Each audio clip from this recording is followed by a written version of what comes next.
different walks of life, different facets of urban development.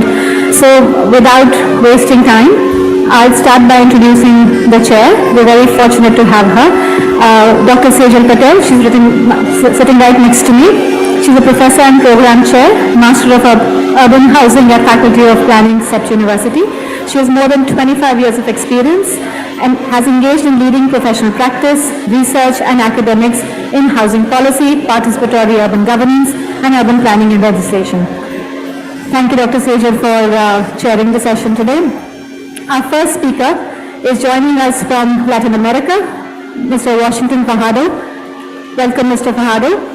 As the president of the Rio World Heritage Institute and the Mayor's Special Advisor for Urban Issues from 2009 to 2016, Mr. Fajardo created policies and finance solutions to preserve heritage, regenerate buildings and places, and improve public services in Rio. He also was the former City Planning Commissioner of the Municipality of Rio. You're very welcome, Mr. Fajardo. Ms. Monica Ginza could join us. We have Mr. Hong Soo Lee joining us all the way from Manila, from ADB. He's a senior urban specialist with the urban sector group at ADB's HQ in Manila.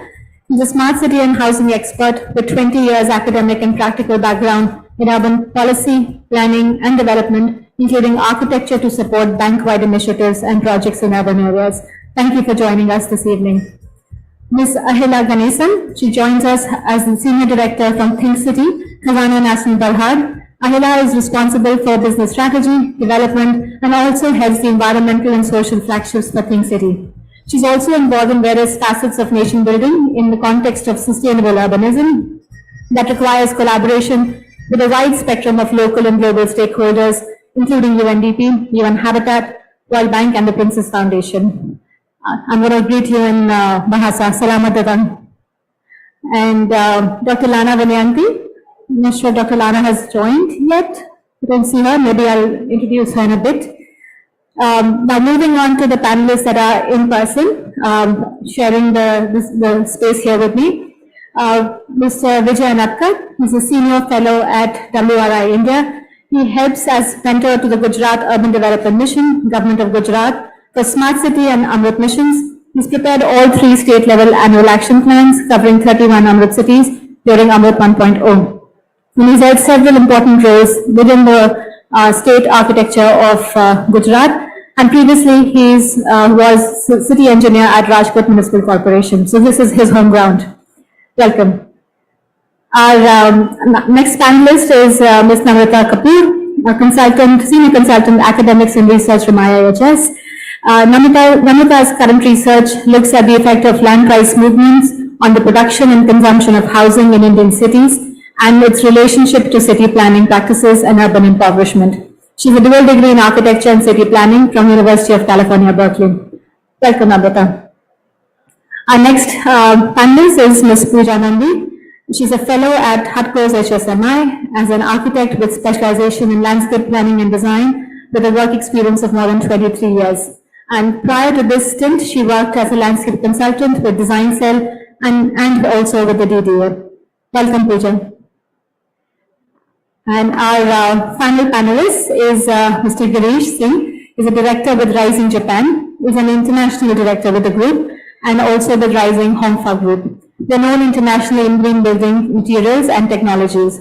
Rising Japan Infra has brought the EPS cement panels tech to India and has 2 production facilities already. Welcome, Mr. Girish. Do we have Dr. Lana? Not yet. Is somebody in the waiting room? Have you seen? All right, we'll just wait for her. We'll start. So I'm going to hand it to you, Dr. Sejal, for your opening remarks.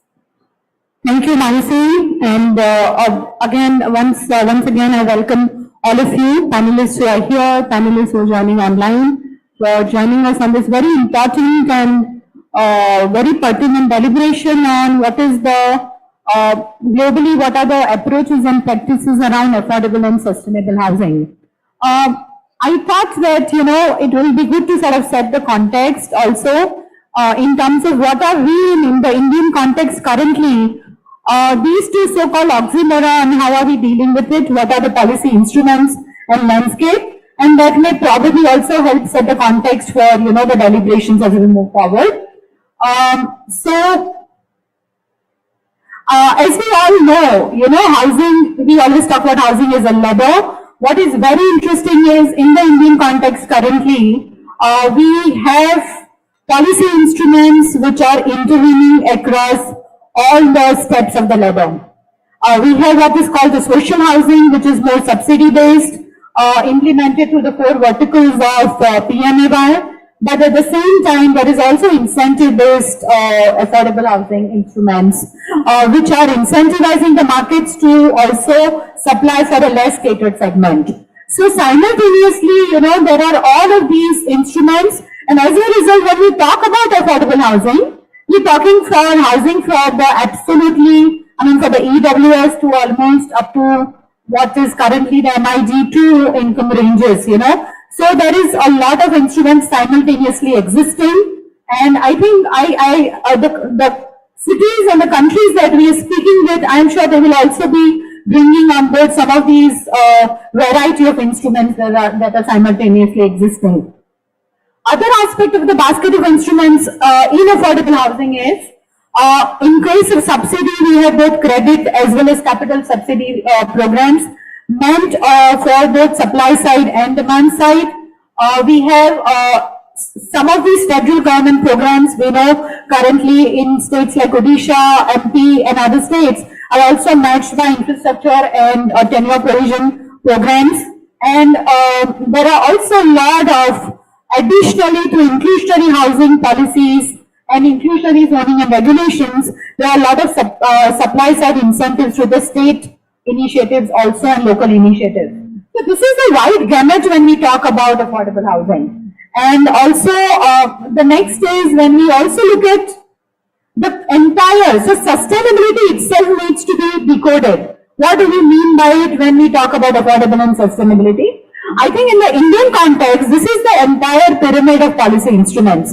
As one goes from thermal comfort to mitigation, at the absolute individual home-based level, it is more focused on to thermal comfort and instruments that are in the form of either heat action plans or cool roof programs, or then also market-based initiatives which are there. Thermal comfort plus is energy efficiency. There are instruments that talk about that. Then we also have market-based approach of green building elements. We have thermal comfort and energy efficiency plus.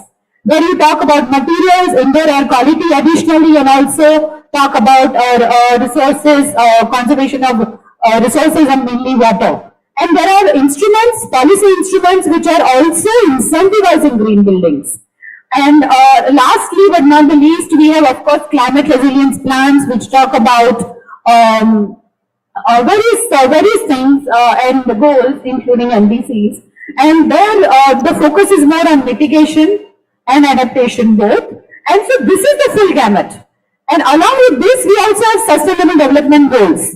Now, what are we talking about in the instruments that we are saying or discussing today?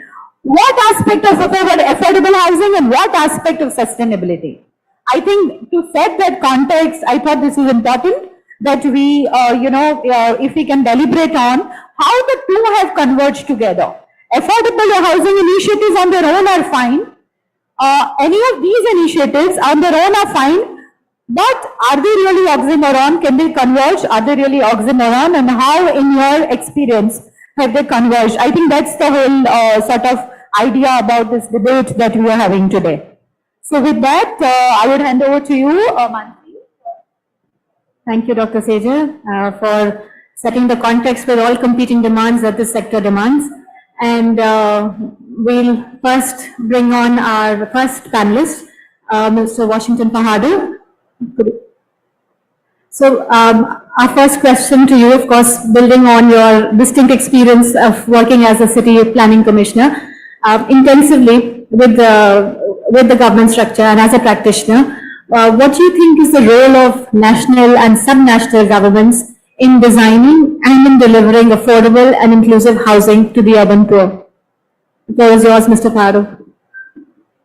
Okay, thank you. Can you listen me? Yes, we can. Okay. In the case of Brazil, we have in the recent years, the national housing policy was based on subsidized new constructions, and that had, in that sense, it was really efficient. We built more than 4 million housing units in the whole country in a very short period of time. But the consequence of that model, it was that we have been sprawling the Brazilian cities into most fast pace than before, because this subsidized for construction worked really good for developers. And developers, in order to increase their profits, they start to looking for cheap land. That means basically lands in the outskirts of the cities. So right now, the cities, the local governments have to deal with the consequence of this federal subsidies.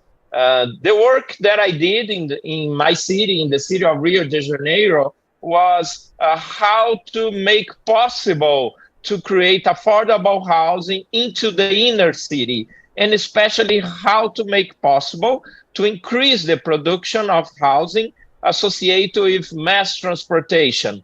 That means changing the land use for the city. The Brazilian zonings in the common sense are very strict in the local in the cities. So I think we need into the local level to really change the regulatory way of dealing with land in order to allow a more high quality and more friendly densification. That means building more associated with public transportation, and especially with good and high quality standards for public space.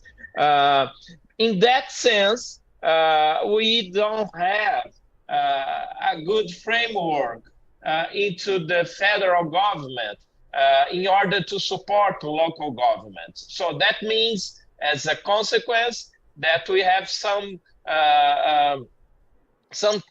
type of struggle between federal policies, basically supporting the industry of construction, and in the other way, cities try to create more affordable housing in the other city. So it's a kind of struggle between two different visions, and at the end, the citizen is just in the middle of that kind of struggle. Thank you for that. Were there any specific practices that that you spearheaded for containing urban sprawl and building those instruments within the master plan? Yeah, I manage a special plan for the downtown area of Rio. Historically, we don't have people living in our historic center, which is also the central business district for the town. So especially after the pandemic of COVID-19, and especially because of the working from home trend, we are seeing a huge crisis into office space. So my main idea is how to make possible to convert vacant office space into a housing supply.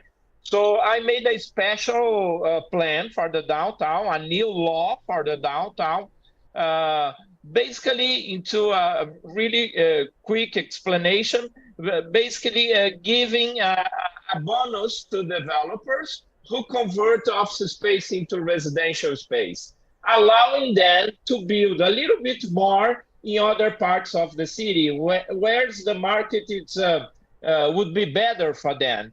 And that kind of incentive, it worked pretty well. In just 1 year, we achieved a production of almost 2,000 residential units in downtown of Rio. So it's a way of to change the urban pattern for the city and fight against urban sprawl. In the general sense, I made also a new regulation for the city to allowing to make it easier to do renovations, to do building renovations.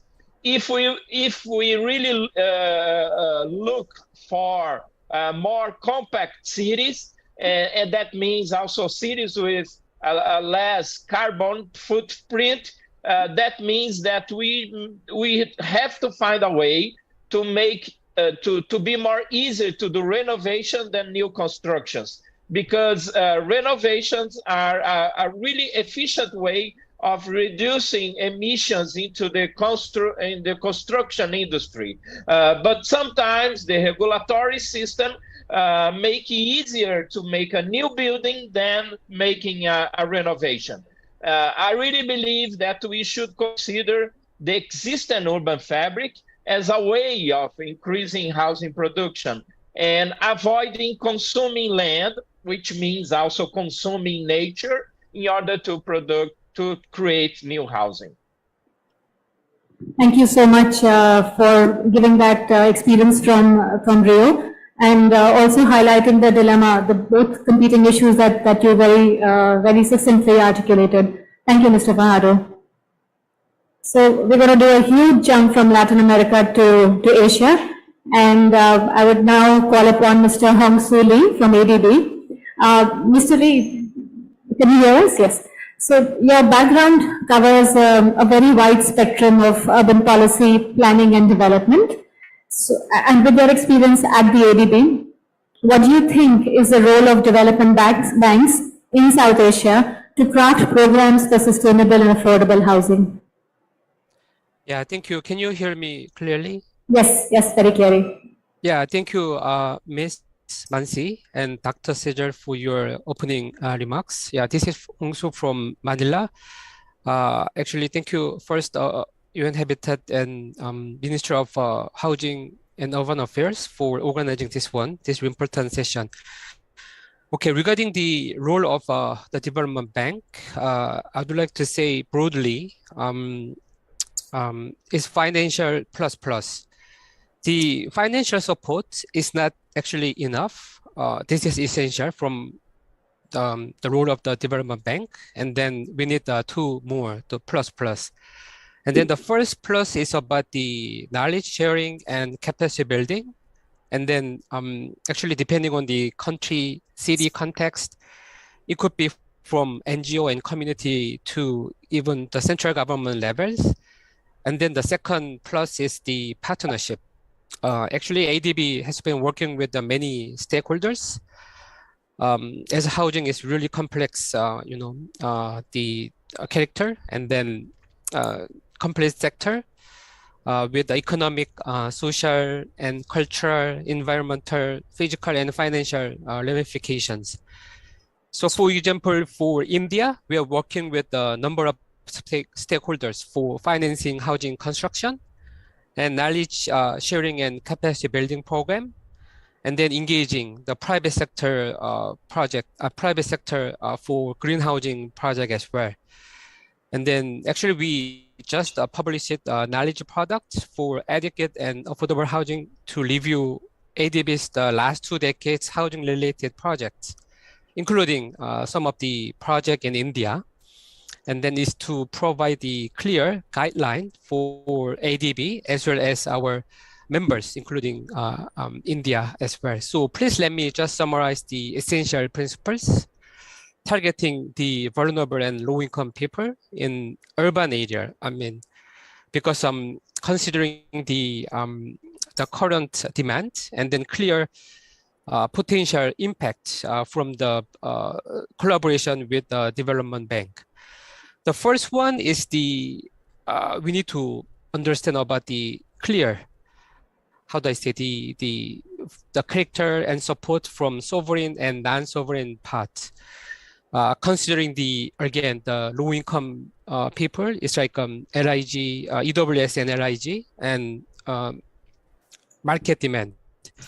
I recall that Dr. Sejan highlighted that it's covering from EWS and MIG2, which means it's not only for how do I say, sovereign side. It should be non-sovereign side support as well. So we need to understand the sector's character and find a balanced way for them to be the main player for the affordable housing as well.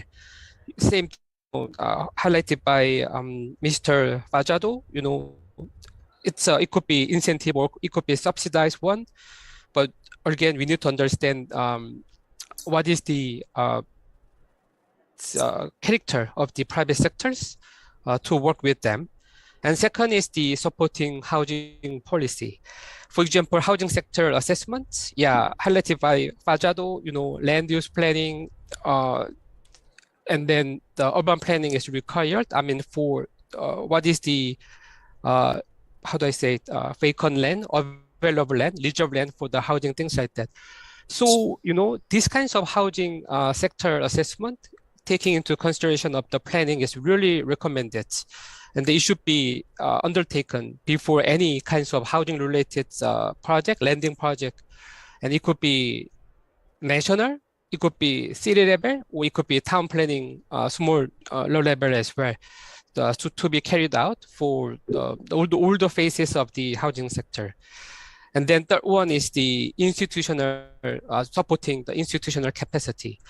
Because like a training or study trip tours could be carried out for government officials to increase their technical knowledge in housing sector as well. And the next one, the fourth one is the supporting the regulatory and legal reform. As we are fully aware, the inflexibility of the housing supply is generally caused by the restrictive housing regulatory system and standard. So this is the area we can support.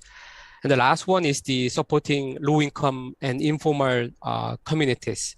Actually we can support different diverse interventions to address the wide ranging issues for low income people who is living in informal settlement. For example, highlighted by Mr. Fajado as well, it could be in situ upgrading, or it could be site and service projects, or regularization or densification of the existing settlements.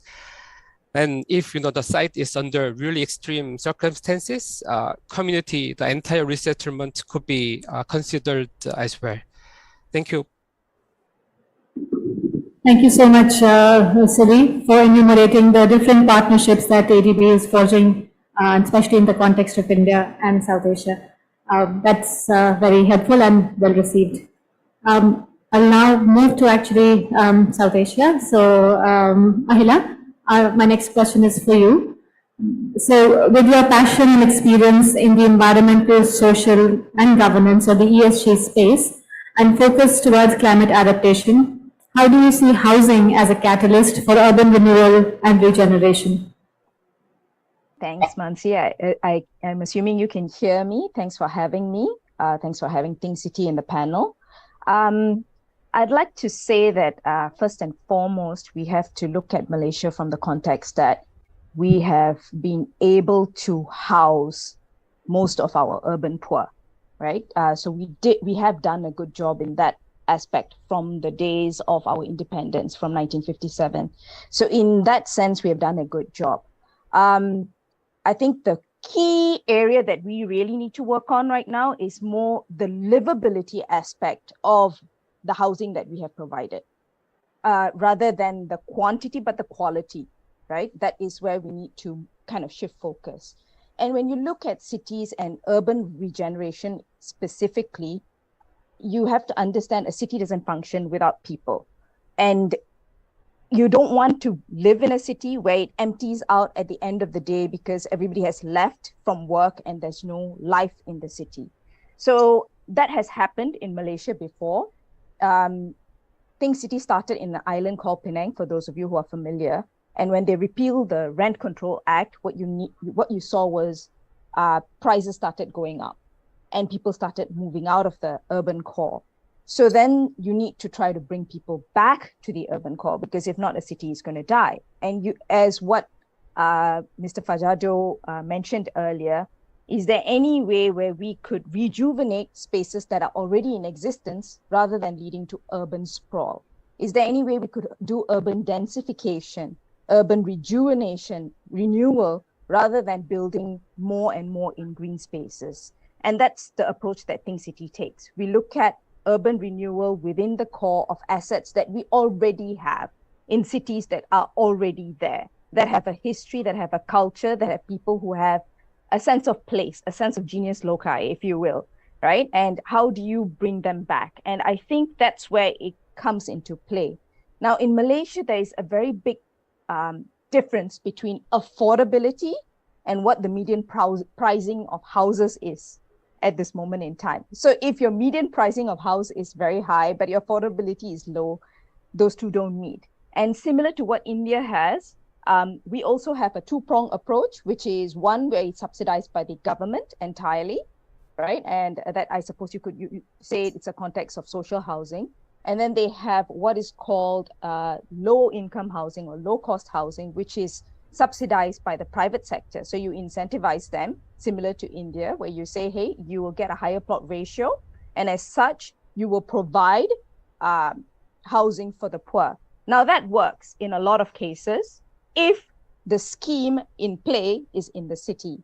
But developers being developers are going to try to see whether they could work around the system and try to push the urban poor out of the city because the land cost within the city is higher. So similar like what you have faced in Rio, it's the similar problems that you face in Malaysia.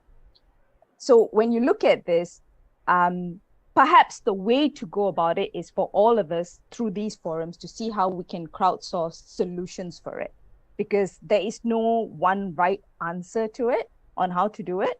Urban renewal needs to take place. 15-minute cities need to take place, need to happen, because that's when you will have a level playing field between the haves and the have-nots. Because the minute you have urban sprawl and people have to travel, the poor have to travel really long distances to get to work, that's where you're going to have the disparity getting bigger and bigger. So from that perspective, the way we look at it in Think City is that you need to rejuvenate the city, renewal of the city. We need to try to make the assets that we already have, and as far as affordability goes, how to now make them livable. Because what you don't want is to have vertical slums or urban slums, right? So how do you then make them livable? And the context of livability for the general public versus the urban poor is very different. And there needs to be a change in mindset. There needs to be education. And at the base of it, education is the one that is going to be able to help us in any of this, be it in terms of capacity building of people in making policy, in city council, capacity building of architects, urban planners, whatever it is, it has to start from education. So I think that's the way we look at it. And we have had some successes. Now I think we need to step up and move away from just providing housing, but making it livable. Thank you so much, Ahila. You actually covered quite a wide spectrum of issues, and we were deliberating on this in a previous session also on the intersectoral linkages of housing and how it speaks to employment centers, to livability, to mobility and access to transportation, and also about that public spaces actually are the key elements that make a city, that are identifiers of a city, and how the urban poor access public space is also something that we really need to focus on as policymakers, as designers and practitioners. Thank you for those insights. Thank you.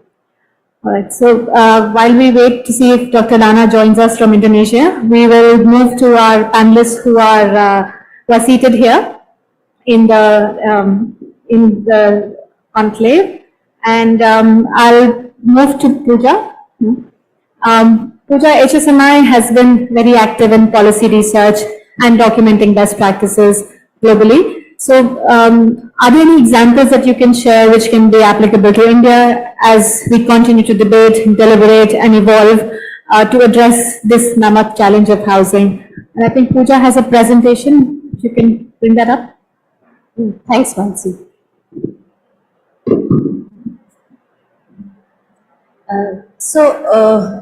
While the bring it up, is coming up, probably just to set the stage for the position I have from where I come, is that when we are talking about housing, we have to acknowledge the 5 A's of housing.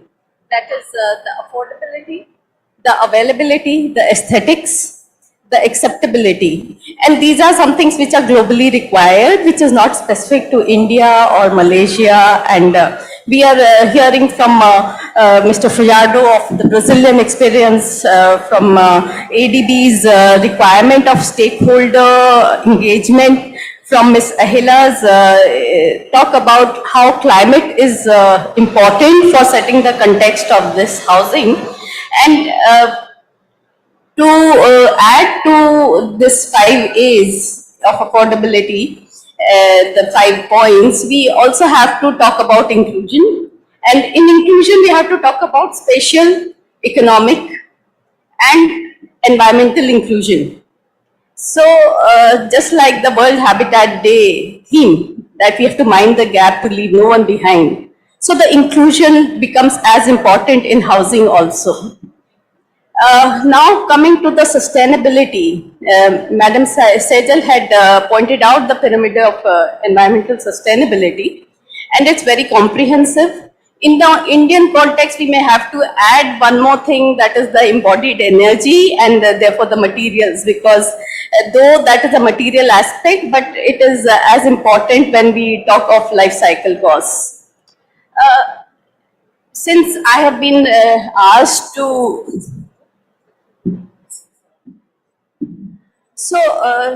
Egypt is an example I thought of picking up because like India, it is one of the oldest cities in the world, and oldest countries in the world.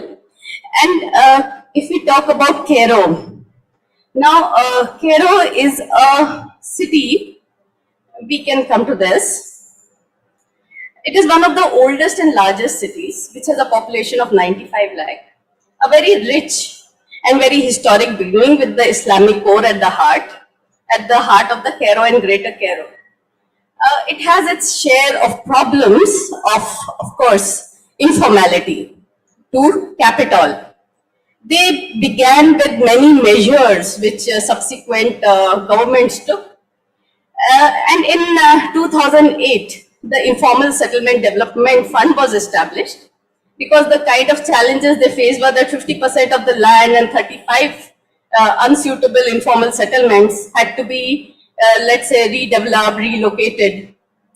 And they tried to put these areas, they did a massive mapping exercise, and the data collected urged them to define them as unsafe areas, unplanned areas, and the informal markets.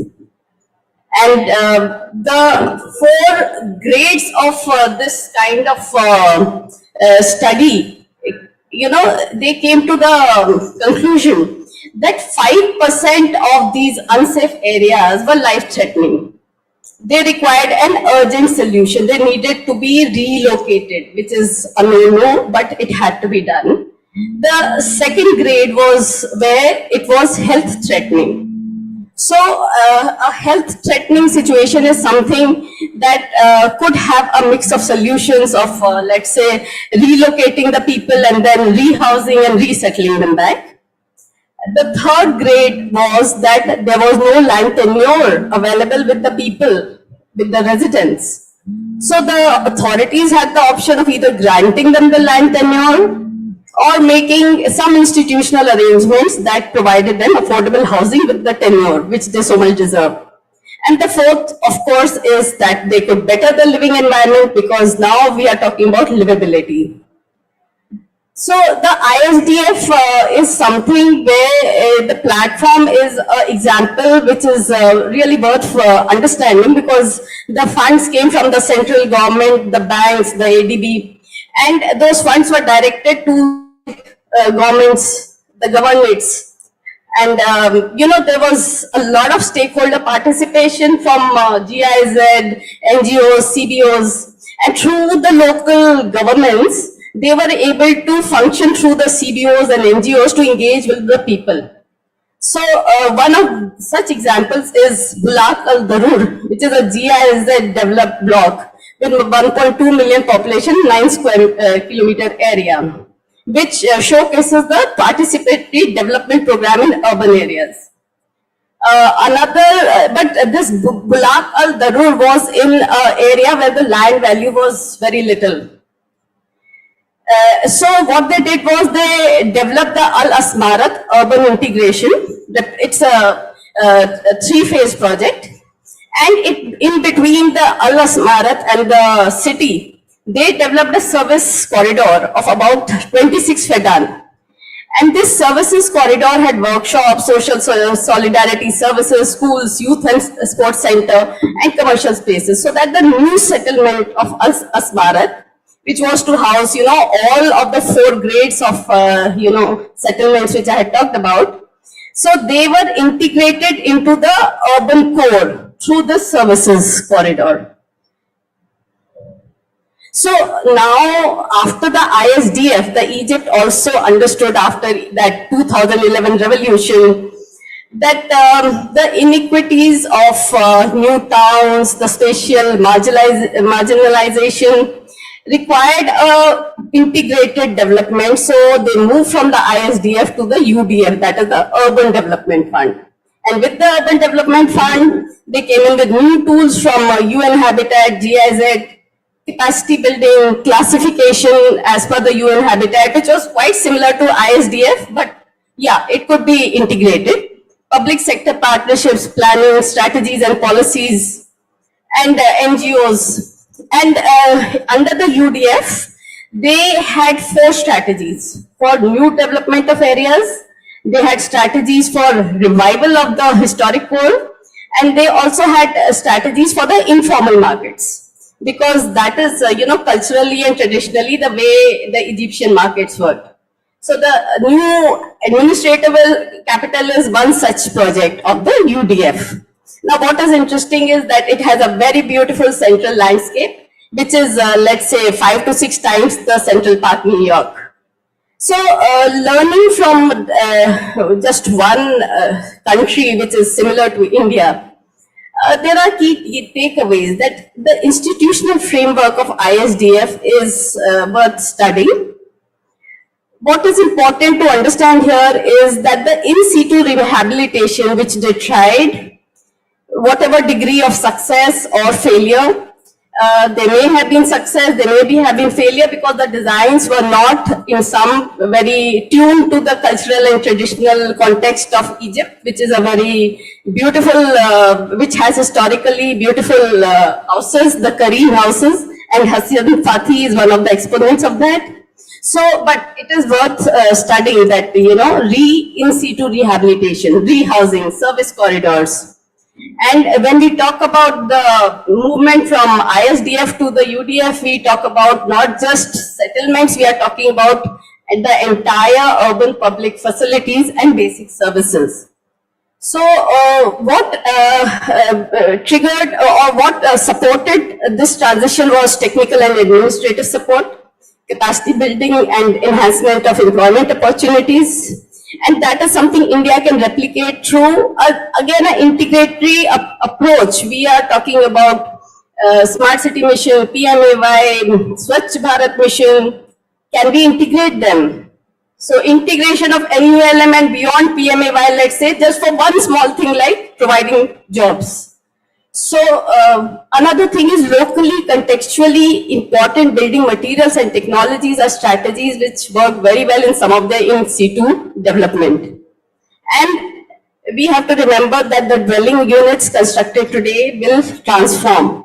And the transformation of dwelling units will bring about a transformation of neighborhoods. So let us be a step ahead of this trajectory and plan for that transformation and provide the institutional support to guide this transformation. And this will not be something which is going to be one size fits all, because there are going to be many housing typologies. We have seen the cluster housing concept. HUDCO was one of the exponents of that, where within that concept we have independent, back-to-back, interlocking, cul-de-sac, closed, open spaces.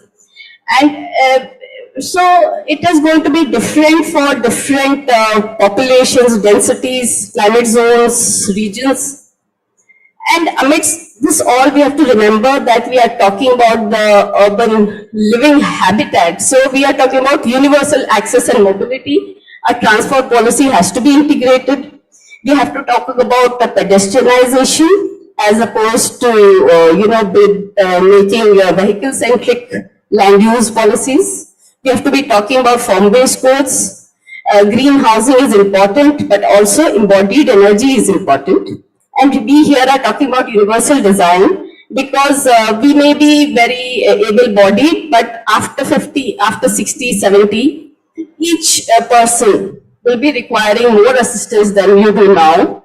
And just to bring back my conversation to Hassan Fathi, what Fathi did for architecture by utilization of ancient design methods and materials, town design techniques incorporating climatic conditions, public health considerations, and ancient craft skills.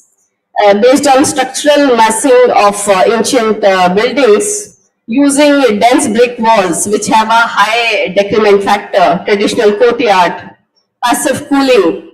So these are examples. I'm sure there are various in India which need to be highlighted, maybe glamorized, because till we make them mainstream, they may not be adopted. So just to wind up, I will just say that our organization, the Housing and Urban Development Corporation, provides a basket of options for housing and infrastructure financing. And we also offer training, capacity building, and proudly say that 95% of our housing loans are given for social housing. Thank you. Thank you, Pooja. Thanks a lot. We've highlighted quite a few critical issues which we discussed in the morning as well about how housing can be used as a catalyst for even mission convergence. The state and the central versions of the missions and how they're implementing, and the impact can be more cumulative if we use housing and use spatial planning to catalyze that. So thank you for bringing that to our attention. We will move to Namrata, that's all right. And we'll have Dr. Lana join us actually quite shortly. Namrata, with IIHS, which has earned a name for itself in being a very eminent institute in research, in capacity building, and in practice in all spheres of urbanization, could you please highlight 3 key evidence-based challenges that you see in sustainable and affordable housing space in India? So evidence-based challenges in your research that have come up in the space of housing. Sure. Thanks. So I'll speak, from the experience of my own research work, which is currently on transit-oriented development. It's research and practice actually, along one of the corridors in Bangalore. Just to start with, I think there is a consensus since morning that, sprawling cities are unsustainable. A lot of sessions have already spoken about this. And, what planners are saying is basically that you can have a very sustainable house and you can have a very affordable house. But if it is very far away from the city, then you're going to spend money. So it's going to get affordable because you're traveling to your jobs in the city. And it also leads to a poverty of time. And that is something that we haven't spoken about, especially the poor can't afford to spend too much time traveling because they have multiple jobs. And of course, not to mention that if you have a private vehicle, then you're, adding to the greenhouse gas emissions, and it's unsustainable.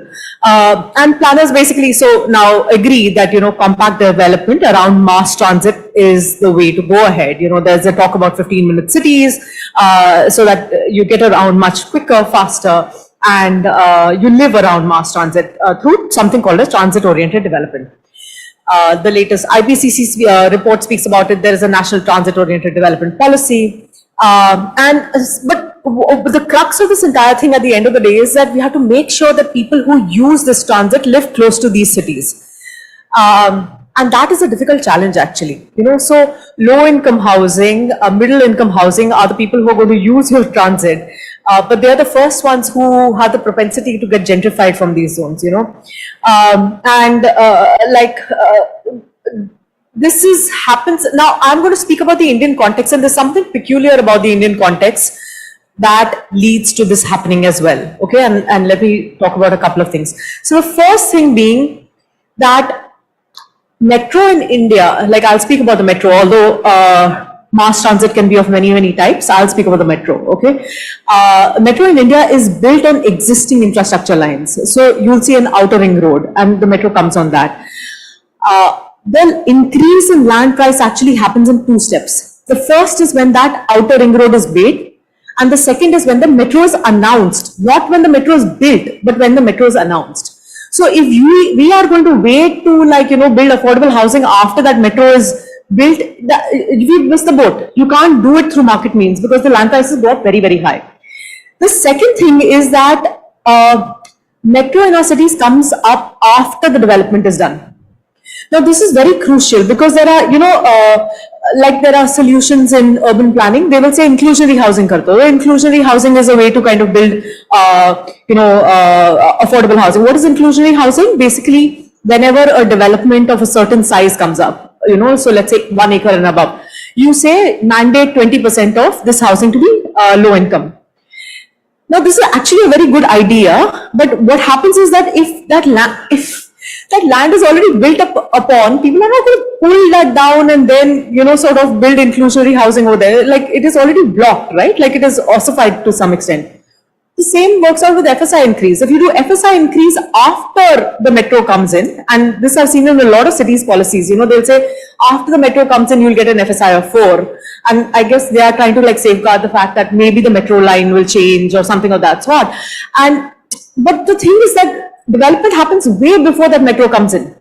So, the kind of benefits that you would have got from, the increase in density and hence perhaps the decrease in housing prices doesn't really work out in that manner. And actually, even this, if the developer doesn't have land banks and has to buy land, even the fallacy of increase in FSI sort of allowing you to have that demand supply effect is wrong, because what happens is the land rate itself goes up. So anyway, so these are the reasons around which we have a lot of problems in providing affordable housing next to the metro stations. So how about sort of, just preserving what affordable housing exists in these, along these metro stations? So whether it is, smaller housing, Vatara housing like it is in Karnataka, chawls, slum housing, bastis, etc. But what happens is that when the metro comes in, you will see that most state governments have this sort of wanting to do land value capture, and the impulse is to say, let's redevelop these slums, we'll get land out of it, and redevelopment that way doesn't necessarily mean sustainable or affordable housing. Because what happens with redevelopment is that, people have spoken about this before, the maintenance rates go up. Also, the energy expenditure in redevelopment housing is much higher, because they're built very close to each other to fit as many people as possible. And you'll see that in the case of Bombay, not just energy expenditure is high, people also have been complaining of getting tuberculosis in those areas because the housing is built very close to each other. It resembles vertical slums. So, in conclusion, I just want to say two things. One is that basically, let's try to preserve the housing that is along these metro areas. Let's upgrade it through the metro, the TOD development fund itself. Let's think about including slums, and this was the conversation in the previous session as well, about stitching it within the fabric and not think of this outside of the purview of transit-oriented development or transit-oriented development upgradation. And the second thing is that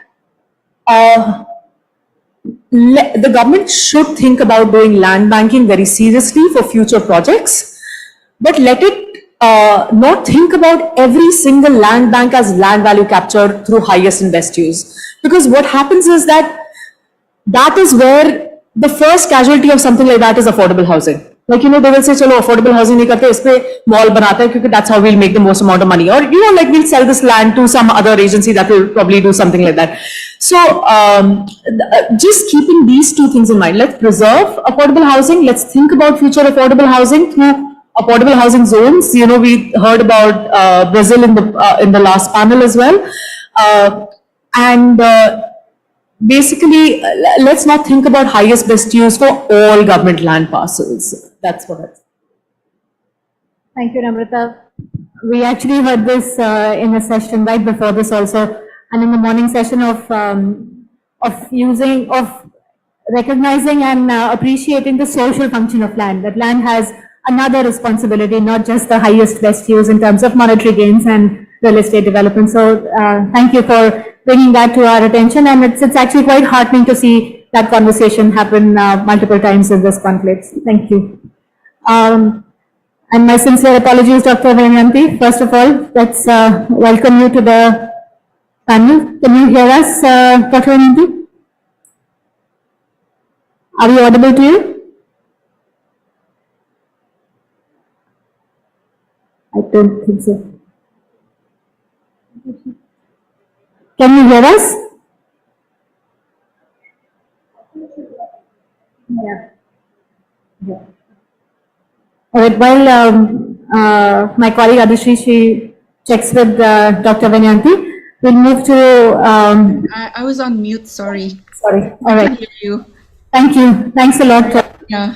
Apologies for mixing the time up. So, Dr. Vayanti joins us from Jakarta, from Indonesia, and she's the former Director General for Housing Finance, Ministry of Public Works and Housing, Republic of Indonesia. So, my question to you this evening, Dr. Vayanti, is that Indonesia has pioneered significant affordable housing and upgradation programs for the last few decades, such as the Kampung Improvement Program and a more recent 1 million houses program. So could you, with this background, please share some financial models that can bring about overall comprehensive urban transformation through sustainable and inclusive housing programs? Okay, can I share my slide? Sure. Okay, sure. Okay. Can you see this slide? Yes, they're visible. Thank you. So I'm just going to explain about Indonesia. Currently, we have a population about almost 274 million, and there are 75 million households, of which 91% have already occupied housing, either rental or ownership, and there are 12.7 million households who do not own a house. So the government has some intervention for housing development, mainly to encourage developers, private developers, to build affordable housing. So they have given the ease of permits, also some tax exemptions, and there's like a minimum standard and regional price ceiling for housing. And government also provides basic infrastructure, such as the road and drainage and access to water. Also the mortgage schemes, and government also encourage balanced housing development, particularly in large-scale housing. So we developers are obliged to build with the composition of 1 high-income housing, 3 middle, and 6 low-income housing. And the mortgage schemes are, we have the subsidized mortgage with the interest rate that is subsidized by the government. This is 5% with a tenor maximum of 20 years. And we also provide like down payment assistance, which is 4 million per household. It's only like $266 US. And then we have a new scheme that was launched for 2018. It's the savings-based housing assistance scheme. Households have to save like 5% of the house price, and then the government will top off 25% of the down payment. So the debitors just install 70% with market interest rate for 10 years, 10 to 15 years. And just recently, we launched the microcredit for renovating and building incremental housing. So this is the realization of the subsidized mortgage. it was launched in 2010 and ongoing till now. So what the government does is the government gives the subsidy to the bank. It's kind of like a very very low rate cost of fund, like 0.5%, in order to lower the interest rate. Normally, the interest rate runs to 12 to 13% if it's commercial, and this is like only 5%. And then, yeah, this is more preferred by the fixed income households, and the current income is about like 49% have income above 4 million rupiah per month. So in Indonesia, we have like a price ceiling for the income. For the low-income households, it's up to 8 million rupiah. Now, in the next slide is the savings-based mortgage. This was only launched in 2018 with only 3 units, and then in 2019, 5,100 units. 2020 was a slowdown because of the COVID, and in 2021 it increased to almost 12,000, and 2022 we hope it will reach 22,000.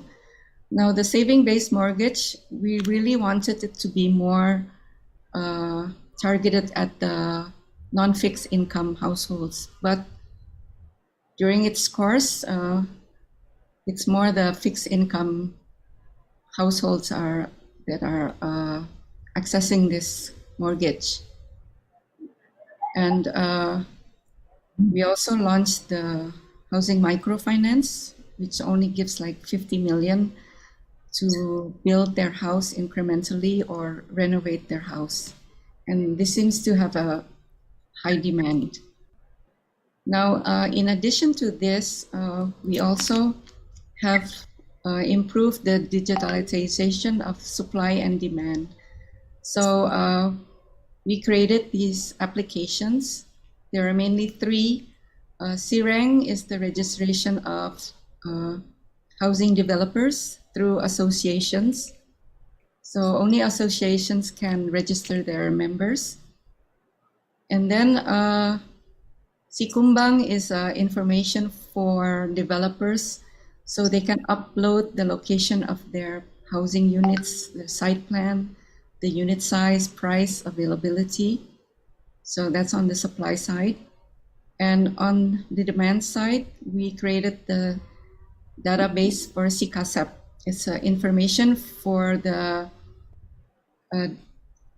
consumers of the mortgage.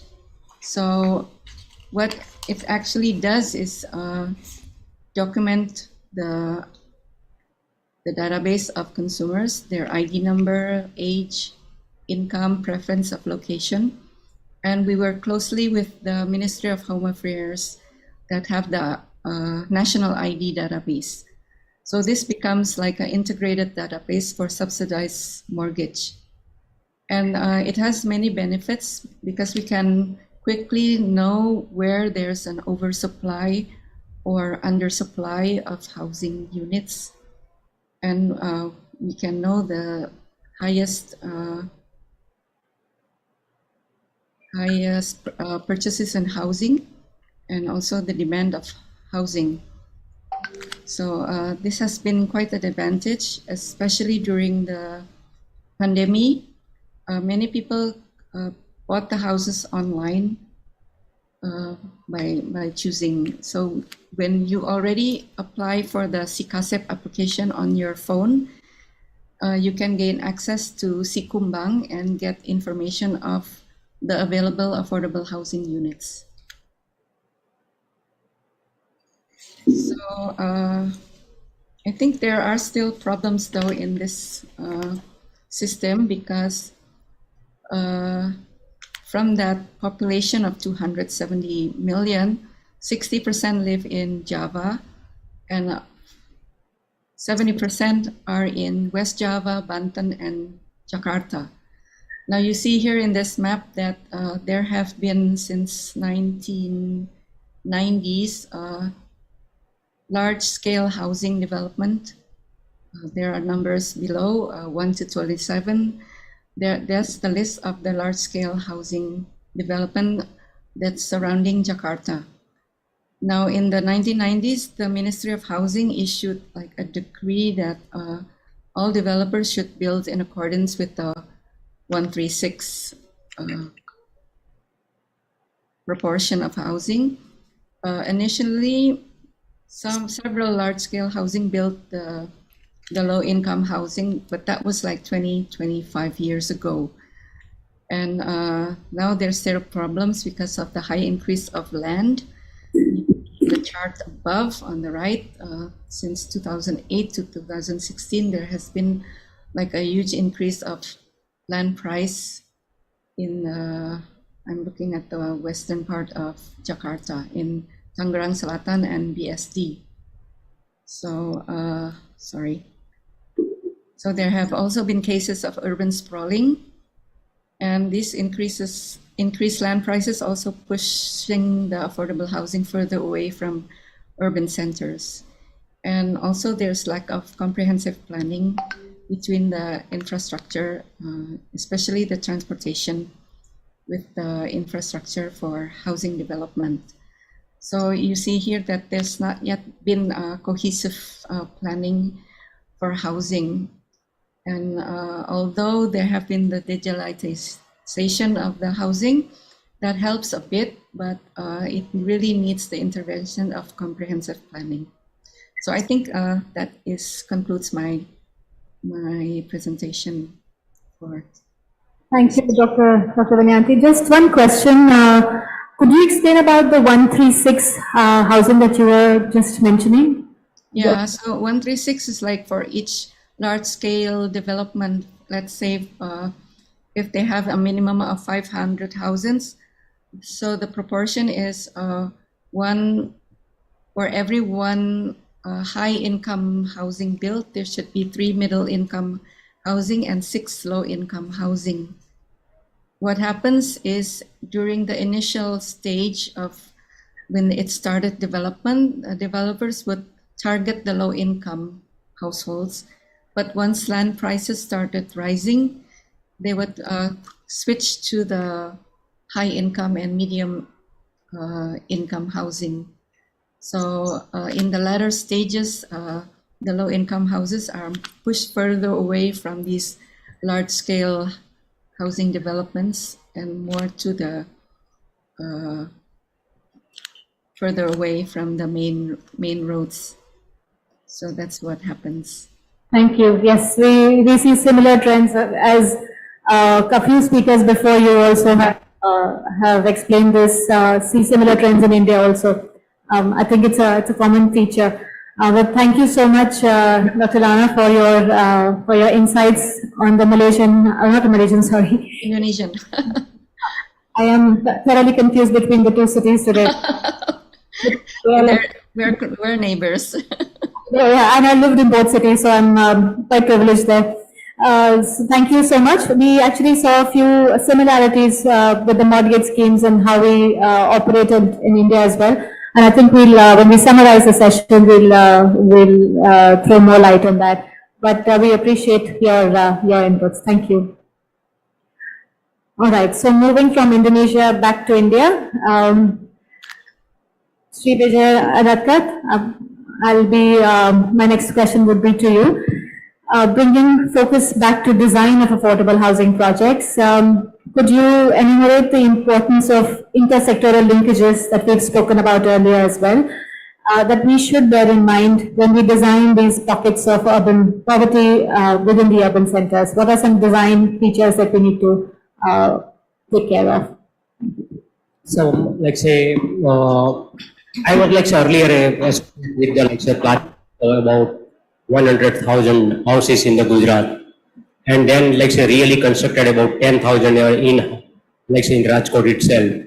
So it shows the basic is like say that we have to promote the local, and that is why like say I am like say being a local person, I will say about like say vocal for local, and that was the idea even like say float before the like say the ex-secretary, and now he is also today here in Durga Shankar Misra, and he was like say kind enough to hear us. So from the World Resource Institute side, with the support of the BMTPC, we like say that propose the part of the Global Housing Technology Challenge. We have the one another component which is called the Affordable Sustainable Housing Accelerator, the ASA India. That is the HOP. The HOP is the like say that it allows the startup, it allows the Make in India concept, it allows the self-sustainability. It's called the Atmanirbhar Bharat.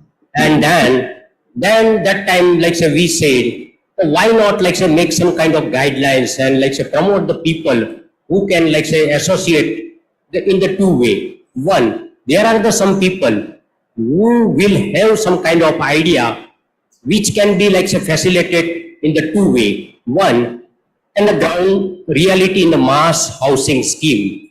What like say we say the every state requires the 1 million plus houses, and it's not a small job. Second, that everyone will not agree in the like say urban. There are like say in Gujarat, there are 170 urban local body. The all will not come on this picture.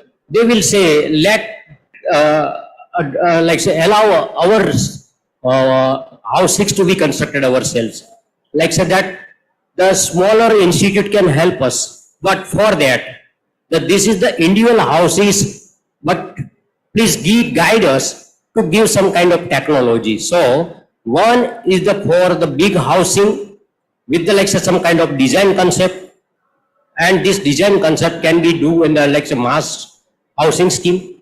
Second, the smaller housing, smaller like say people, individual houses, and how it can be like say put in the like say practice by using the local material. For example, here in Gujarat, if you go to coastal region, the like say there is a plenty of the sandstone, limestone, and then in that case even you say that like say use your like say concrete structure. Why should that? So like say the promoting the local vocal, that is the main thing. And the second very important thing, that it should come from the people itself. So that the two concept was like say launched by the like say with the help of the MOA, BMTPC and World Resource Institute. We invited in the like say the two kind of this. One is the pre-prototype, another is the post-prototype. Pre-prototype where the incubation is required. So there are some idea which is the inert in the like say the people. They have the like say idea to do something, but they don't have the like say idea to be supported by some like say technocrat, some supported by some institute. So this is the incubation where they like say they come with this idea, and this is a pre-prototype, the technology where the 4 IIT and 1 the CSRI from Assam. This is the IIT Mumbai, Kharagpur, Roorkee, and like say Chennai came forward. They supported this like say the incubation. They supported them there. There are the another mass, that is the post prototype, where in the like say the people have the idea to have the like say the construction material. They have the idea to give the some kind of the like say 4 major like say parameter: energy efficient, the local material, affordable, it's a long lasting, and the most important thing is that it is the eco-friendly. So how it can be used in the best way, that they have the idea, but they don't know the how to market it. They don't know how to like say sell that goods. That is why this is a post like say prototype technology. We like say supported the MOA as a part of global housing technology. It's called Accelerator, and in which the Accelerator workshop were like say held, and the series of that like say, and the people were invited. Total altogether 80 applications we received. The like say about 47 for the incubation and about 33 about for the accelerator. In the the 11 were identified as incubator, and the like said the 10 were identified as an accelerator, out of which the 5 were selected as the best, and it was like say facilitated, and also the Prime Minister himself gave the award to them. In the both the case, it was supported in incubation, supported by the mentoring, supported by the some financial assistance about 2.5 lakhs about, and in the accelerator, it was the like say supported by marketing strategy, supported by about 1.5 million to each, 0.5 million to each, and like say they are coming with that. Of course, this were happened during the COVID period. That was the like say threat what we identified. Now we are coming with the ASA 2, and hopefully ASA 2 will be like say the biggest like say event in the country. So that I want to share here. Thank you so much, Mr. Vijay. Very clearly, vocal for local is the mantra, and of course, it has to be people-driven, which is what. So that acceptance is there, and cost also is a big consideration. Thank you for highlighting that. All right, on to our last speaker for the day, Mr. Girish Singh. So you have a very global, worldwide experience. We'd like to learn from your vast experience in multiple continents.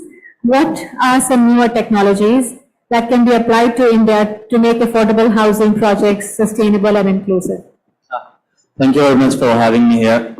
First of all, I would like to thank MOA, the IUHC, Dr. Sejal for chairing this panel. And I do have certain points, but I will not be covering a lot of them because just so happens that Sri Vijay has pretty much gone point by point to everything I had. I will be talking about global approaches on sustainable, affordable, and inclusive housing. I think the name itself is an oxymoron. When we talk about approaches, it should not be a global approach, but a global target of what these countries want to achieve. Anything which is happening in India, for example, would not be applicable to the US. What happens in China would not be applicable to Japan because of the cultural, political, economic, whatever reasons. But the end result should be that all of them should try to go ahead and make sure we have something which is green, environmental friendly. And when we say inclusive, it should be similar to a technology which can be applied all over the world. Now, how it is done, what are the financial policies? I'm not a government person. I will not be making those policies. In the past 5 years, after the government is here, the PMAY, AHRC, GHTC, they came up with these 54 technologies, out of which the 6 lighthouse projects have come. We happen to be lucky enough to be handling the indoor project. Now, seeing our panelists here, I'm very lucky and very happy to see that we have Brazil, Indonesia, Malaysia, part of it, because we have been using the same technology which we are bringing to India in all these countries. There's something known as EPS cement panels. I read this UN Habitat paper about March 2022, and there's a talk about problems of disposable of fly ash. That is a major issue, not only fly ash, but pond ash as well. Now, these panels which we are using, they utilize up to almost 40% of unusable fly ash, which not even the cement plants use. So that is something which can be very effective in combating this pollutant, and it can be implemented worldwide. According to me, when you say that what should be 1 or 2 new technologies to be brought in India, it should be pretty much easy to implement. Currently, there are 6 lighthouse projects going on. So you cannot say one is better than the other. It is not fair because each one is equally good in its own. But I think it should be cost effective. It should be adaptable to local conditions. It should be definitely green housing because we're looking towards the future, not going in the past that, okay, we had this going on, so let's try to make it more economic, but keeping the same old technologies. That will not work. Then another thing is the scalability. We want to use something which can be used on a small village level for making a single individual house, G+1 or only for ground floor. all the way to high-rise luxury buildings. We should try to get something which can work all over. Also, because of labor issues, now there is training required. There's a lot of skill development. Asha is doing a lot of skill development. There have been a lot of programs by the Ministry of Housing in the last 2 or 3 years, which actually encourage us to come back to India and bring all our global experience, and let's see what we can do to help our country, So the panel technology is something which a current brick worker can easily adapt. It takes about 10 to 14 days of training, just basic training. Anybody can do it. And it's fast, it's very cost effective. It automatically saves almost 11 to 15% of floor space. The time saving is almost 30 to 35% each project. Environmentally, it is very good because there's no water used on site for the panel, for the walling.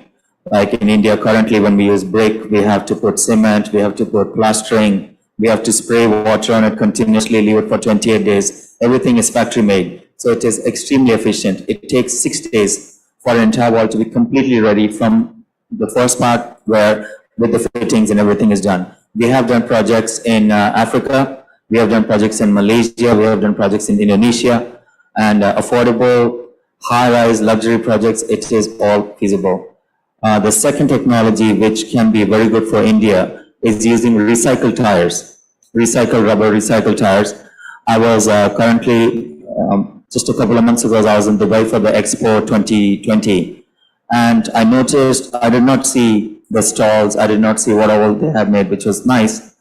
I just saw the road everywhere, all the exhibition grounds, all the new establishments, public spaces, they are using, instead of tar on the road, instead of using pebbles, they're using recycled rubber from scrap tires, scrap plastic, scrap everything, just adding in. So these are basic things. There is no lack of space in India. All these pollutants, where we're having this huge problem of, especially for plastics, that can be used there. Now, the technologies are here, the LHP, the GHTC, our housing conclaves, we had one in Lucknow. Technologies are there, people are willing to adopt it, but there still needs to be more enforcement from part of the governments. Just like Dr. Lana had mentioned that how they did the 136 in Indonesia, it came in as a governmental decree. You don't have a choice, you have to do it. Till that happens, people will not change. It is not the person who is buying the house who doesn't want new technology. Of course, they're getting something which will save them money in energy, which will be more efficient. They don't have to wait so long. But the contractor would not want to implement new technologies because they say, sir, hamare isme pe hamari setting kaise hogi? How will we be able to, make some kind of adjustments? The enforcement of policies, I think has to be stricter from the government side. Besides that, everybody is highly educated. There are many PhDs in this panel. They know more about all of this than I do. So I will not try to teach what is already known. But I do hope that we can move forward with this. And, thank you very much for having me here. Thank you, Girish. Thanks a lot. Quite enlightening actually about the recycled tires and the fly ash panel. So very knowledge giving for me, especially.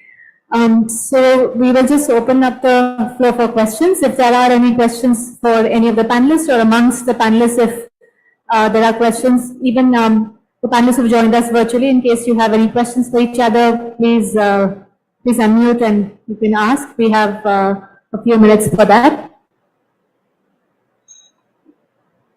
I see only Ahila there. Did we lose the other panelists?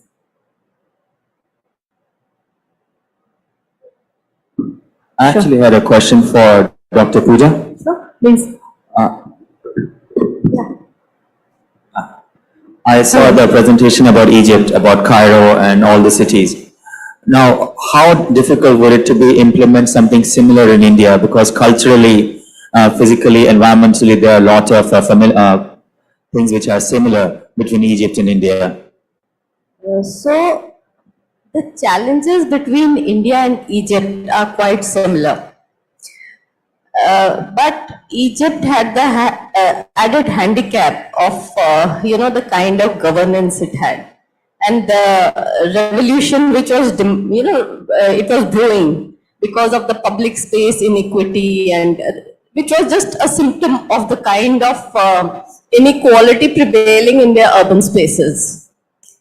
So for India to provide the kind of equitable spaces and economical solutions, it is quite challenging, but it is not as if it cannot be done. There are some governance policy initiatives and institutional frameworks that will have to be totally rethought. That is the challenge.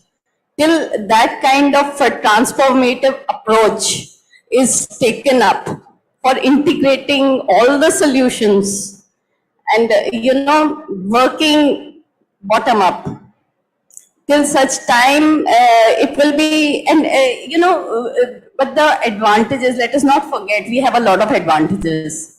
We are at the, let's say, apex of technology, digitalization, telecom. So we have the tools. I mean, the kind of mapping Egypt can do, we can do better. The kind of innovations they can do for materials, we can do better. It requires some kind of policy and changes, I would say, at the governance level and institutional frameworks, which are probably going to help us more than anything else. But it's not as if it's not doable. I hope I got your question right. Thanks. Thank you, Poojaji. I think very good question. And your point about this being oxymoron, am I audible? Yes. Am I audible? Yeah. This being sustainable and affordable being oxymoron, and the approaches cannot be similar. I think that's very correct, and that's the reason we thought that with countries with similar issues of, urbanization, similar challenges, this would be a very good platform to learn from each other, and also especially how these two oxymoron approaches, if they are converging. I think if I would have to sort of summarize the deliberations, we had a fantastic sort of input from what is happening in the context of Indonesia, Malaysia, even in case of, Egypt, we learned from you, and Brazil, and then of course what is happening in the Indian context.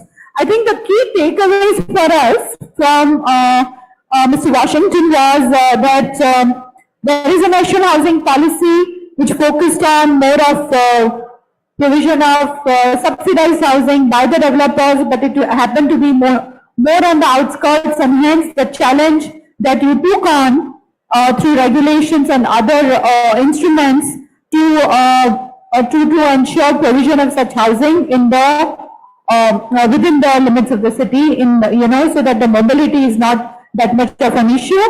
Affordable housing also means then, lesser traveling time. So I think these are the key takeaways for us from you. I think one important sort of, from all the speakers, what came as a recurring sort of concern was that capacity building of all the key stakeholders across the value chain. It emerged as I was just looking at it as one recurring sort of concern. And it's very interesting that even in the Indian context, NITI Aayog has very recently come up with a very phenomenal sort of work, and on which a lot of work is already happening on how to build the capacities in urban planning, including all the aspects of urban planning for all the ULBs of India, working with, in a collaborative way. So I think I'm very happy to hear this, that capacity building is a concern. It's something all the other countries are also looking at, and in the Indian context also, we've taken that as the utmost priority in the urban planning segment. Mr. Holmesy talked about two very important aspects. He talked about the significance of forging partnerships and ADB's role in that, and also again capacity building of all the key partners would be working together. So I think, again, these are two important takeaways for us. Ms. Ahila, she talked about, of course, how in case of Malaysia, now most of the poor have been housed.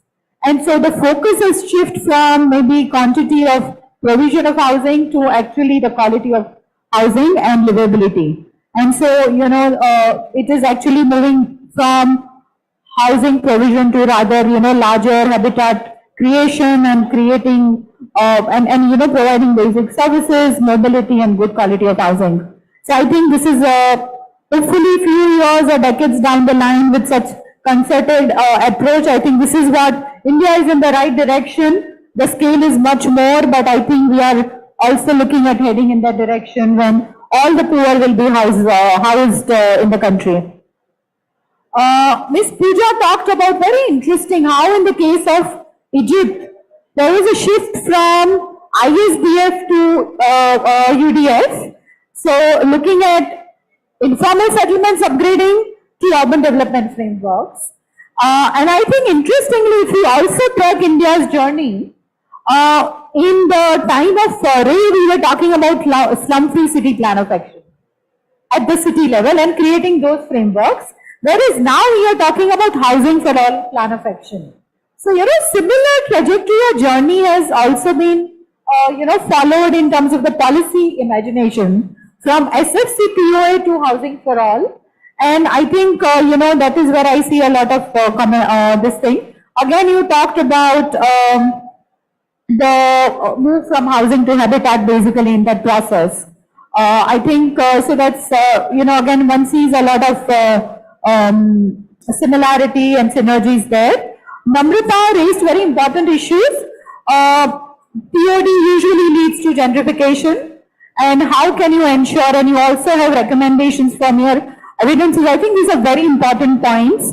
One, that keep the urban poor settlements in the TOD zone as they are and integrate them and upgrade them in the process where needed, give them the tenure which is to be given. So that it doesn't lead to property increase, property rise, do not lead to gentrification and they are not left out. I think this is a very important recommendation. And if that is, in case of the newer development, talk about including housing as part of the recommendations or regulations within the TOD. And then the third is, if there is government land within the TOD, make sure that, we don't focus on the best use of the land, but rather what is a more equitable and inclusive use of the land in the process. I just wanted to clarify one thing you had mentioned about inclusionary housing and how it is more, in the context of, applied in the context of greenfield. But interestingly, the genesis of inclusionary housing in India from Mumbai has happened in the context of redevelopment. And in the process of redevelopment, whether it be cessed properties or chawls or slums, of course, the experience has been different.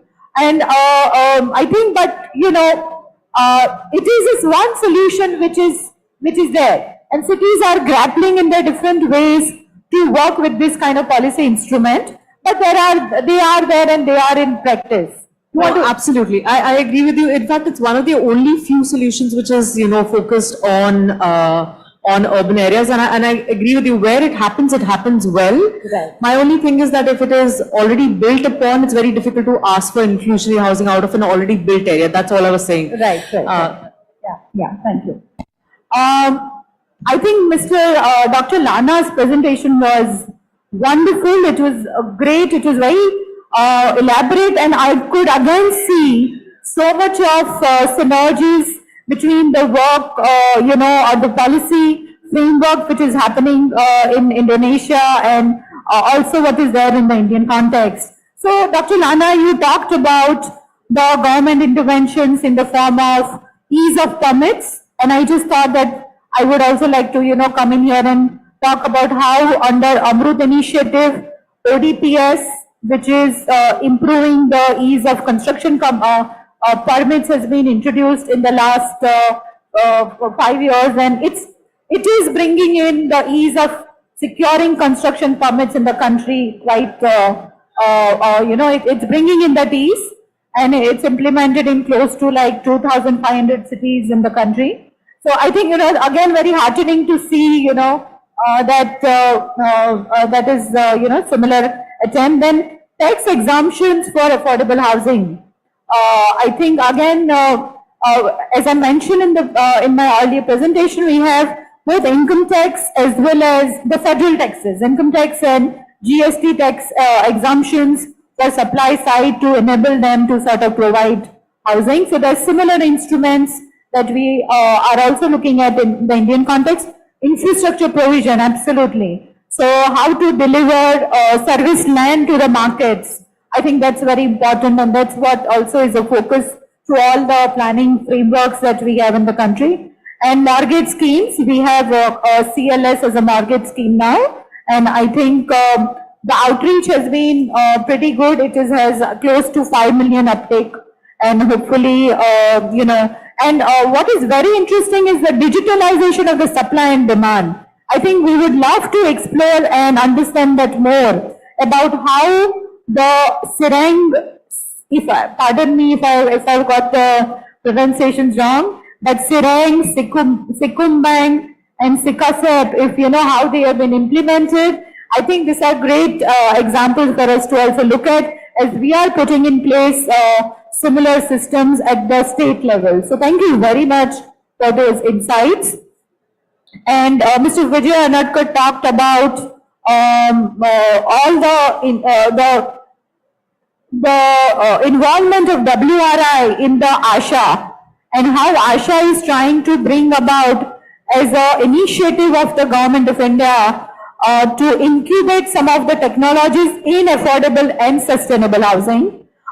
Incubation at the stage of either pre-prototype or post-prototype, and this has been a fantastic initiative. There was one round which was more of a trial round. There have been very good responses. Lot of these ASHA prototypes have already been filed, and they are already, we see them in the exhibition as well. So we are hoping for ASHA 2 now, and hopefully a more scaled up participation, in the favor of vocal for local. But great initiative of Government of India there, and WRI's role in doing the support there. Finally, Mr. Chaudhary talked about again Rising Japan and the role that you played in the LHP at Indore and the specific technology that you brought here. And very important point you made, that what may be the technology in a different context may not be transferred as it is in our context. And that kind of technology also needs the supports of specifications, codes. And I think one very important point for such innovative technologies in government projects is the way we change the procurement systems. The whole procurement systems of lowest bidder, does not work if we want to bring in the innovations. So I think these are some very, very important points. Yes, would you like to come in there? Yeah. I'm sorry, you already finished up, but since we have an international crew of people here, my only request to UN Habitat as a centralized global agency is that wherever they are trying to push new policies towards housing, it should be new technologies, because unfortunately, look what happened in London last year during the summer. Being such a, as I say, as a world power in the UK, they were not expecting this kind of heat as well. People have died just because their houses were not meant to take that heat. In 40 degrees, people are dying. In India, we have 50 degrees, 48 degrees. People are like, it's fine, chalta hai. But this implementation of new technologies should be pushed everywhere in the world instead of just trying to recode whatever's been there before. Sorry. Thank you. Thank you. Yeah, you had. Okay, sure. Yeah. Thank you for joining. Yeah. Thank you. Yeah. All right, I think so. Overall, I think if there is any comments or feedback from the audience, we would be happy to take that. No? All right, it's the end of a very deliberative and intense discussion and panel discussions for the day. A big thank you to all the wonderful panelists who joined us from Indonesia and from ADB and from Malaysia. Thank you very much for sharing with us your key insights and for, inspiring us with the work that you are doing so that when we talk and think about the future of PMAY and Housing for All, I think these are very, very valuable insights. Thank you very much. Thank you. Thank you, Dr. Sejal. Thank you, Mr. Lee. Thank you, Dr. Lana. I know Thank it's you. in your part of the world, so good night, and we'll close now. Thank you.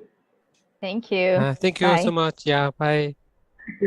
Thank you very much. Just- Bye. Thank you, Mansi. And thank you for the panelists. Thank you Very so much. interesting, Could I request the panelists for a interactions. picture? I'm sure there'll be just a picture for them.